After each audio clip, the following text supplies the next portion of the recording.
നിങ്ങൾക്ക് മുന്നിലേക്ക് ഒരു നീണ്ട നിരയുടെ ഒരു ക്യൂവിന്റെ ദൃശ്യം കാണിക്കുകയാണ്.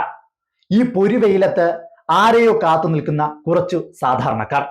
ആരെയോ അല്ല, ഡിവൈഎഫ്ഐ പ്രവർത്തകരെ.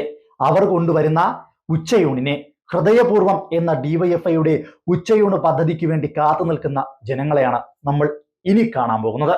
ചെറിയ കുട്ടികൾ തൊട്ടിട്ട് വലിയ ആൾക്കാർ വരെ ലൈനിൽ ഒരുപോലെ കീപ്പ് ചെയ്ത് നിൽക്കുന്ന എന്തിനാ നിങ്ങൾക്ക് മനസ്സിലായ?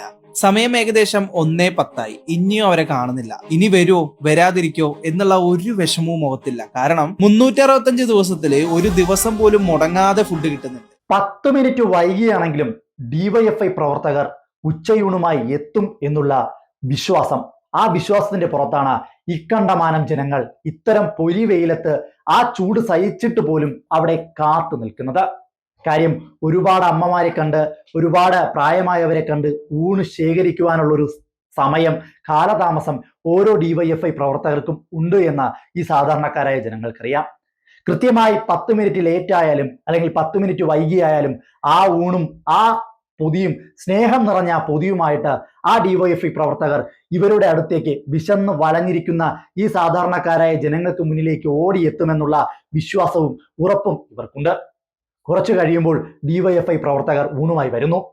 അതിൽ ഒരു കാര്യം എടുത്തു പറയട്ടെ, ഡിവൈഎഫ്ഐ പ്രവർത്തകരാണ് ഇത്തരം ഹൃദയപൂർവ്വം എന്നൊരു പദ്ധതി നടത്തുന്നതെങ്കിലും അല്ലെങ്കിൽ മുടങ്ങാതെ നടപ്പിലാക്കി കൊണ്ടുപോകുന്നതെങ്കിലും അവർ കൊണ്ടുവരുന്ന ഊണിനകത്ത് ഒരുപാട് അമ്മമാരുടെ സ്നേഹമുണ്ട്. രാഷ്ട്രീയമോ മതമോ അല്ലെങ്കിൽ പ്രായമോ ഒന്നും വ്യത്യാസമില്ലാതെ, നിറമോ ജാതിയോ ഒന്നും നോക്കാതെ, അതൊന്നും ഒരു പ്രശ്നമേ അല്ലാത്ത കുറെ അമ്മമാരുടെ സ്നേഹം. അതിനകത്ത് കമ്മ്യൂണിസ്റ്റുകാരുണ്ട്, കോൺഗ്രസ്സുകാരുണ്ട്, BJPക്കാരുണ്ട്, എന്തിനേറെ പറയുന്നു, ജാതിയില്ല, മതമില്ല, വർഗമില്ല, വർണ്ണമില്ല. അത്തരത്തിൽ സ്നേഹം മാത്രം പൊതികളിലാക്കി വിളമ്പുന്ന കുറെ അമ്മമാരുടെ സ്നേഹം, അത് ഈ സാധാരണക്കാരായ ജനങ്ങളുടെ വിശപ്പടക്കുവാൻ ഒരു നേരത്തെ അന്നമായി മാറുന്നുണ്ടെങ്കിൽ, ഒരു നേരത്തെ സ്നേഹമായി മാറുന്നുണ്ടെങ്കിൽ, അതിന് വഴിയൊരുക്കുന്ന ഡിവൈഎഫ്ഐ പ്രവർത്തകർ എന്തു നല്ല നന്മ പ്രവർത്തനമാണ് ചെയ്യുന്നതെന്ന് നിങ്ങൾക്ക് ഊഹിക്കാവുന്നതേ ഉള്ളൂ.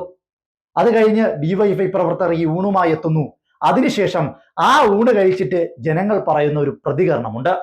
നമ്മുടെ മനസ്സലിയിക്കും, മനസ്സിനെ തൊടുമെന്നതിൽ യാതൊരു സംശയവുമില്ല. ഇവിടെയാണ് ഡിവൈഎഫ്ഐ പ്രവർത്തകർ എത്രത്തോളം ഉയർന്നു നിൽക്കുന്നു എന്നുള്ള കാര്യം നമുക്ക് ഓരോരുത്തർക്കും ബോധ്യമാകുന്നത്. അവർ ഒരുപക്ഷെ ഇത്തരം രാവിലെ തുടങ്ങുന്ന പ്രവർത്തനമാണ്.